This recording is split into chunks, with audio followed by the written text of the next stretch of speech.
The Middle East is on the brink. Israel and Iran are trading deadly blows, and the world is holding its breath. Tensions that have simmered for years are now erupting into open conflict, with both sides unleashing their military might in a dangerous escalation. Here's what you need to know to understand just how serious this crisis has become, and why it matters far beyond the region. Israel just launched a massive airstrike campaign called Operation Rising Lion. Their targets? Iran's nuclear and military sites, the very heart of Iran's strategic power. Dozens of Israeli fighter jets roared across the night sky, striking deep into Iranian territory, aiming to cripple Iran's nuclear ambitions and military command. Reports confirm multiple commanders of the Islamic Revolutionary Guard Corps, the IRGC, and even several Iranian nuclear scientists have been killed. These are not just military losses. They're devastating blows to Iran's leadership and its nuclear program, sending shockwaves through the country's power structure. Now, Iran isn't holding back.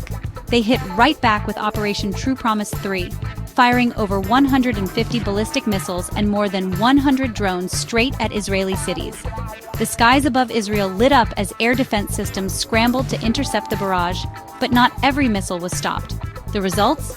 At least one Israeli civilian is dead, dozens are injured, and a whole region is on edge.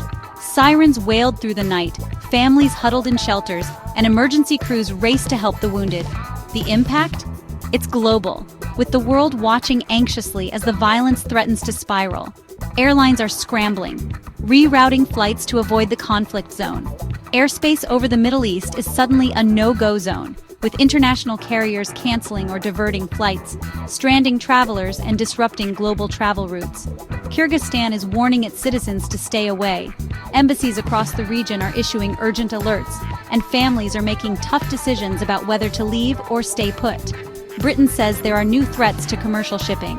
The Royal Navy is on high alert, patrolling vital sea lanes to protect cargo ships from possible attacks, as insurance rates for shipping in the region skyrocket. And behind the scenes, the U.S. is pulling non-essential embassy staff and military families out of the region. The State Department is preparing for any scenario, signaling just how unpredictable the situation has become. American embassies from North Africa to Eastern Europe? They're on high alert. Security is being ramped up, with extra guards and emergency plans in place, as the threat of regional spillover grows. At the same time, the International Atomic Energy Agency just handed Iran its harshest censure in almost 20 years, demanding answers on its nuclear program.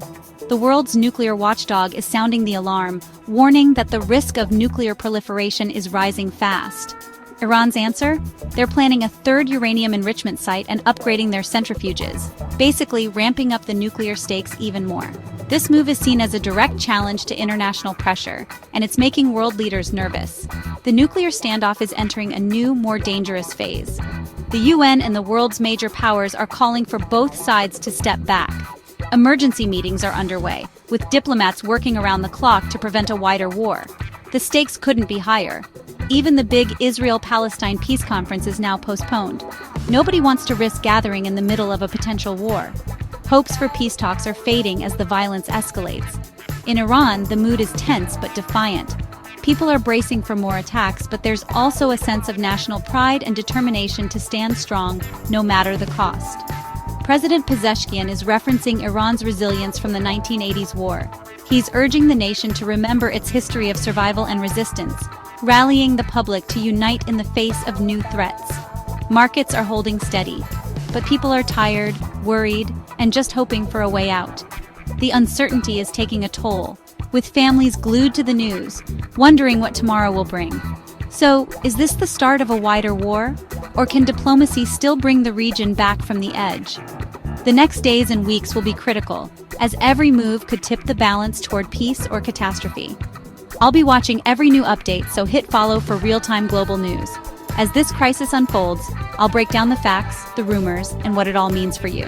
Stay aware, stay safe. This story is just beginning, and the world is watching every moment. Don't miss the next chapter.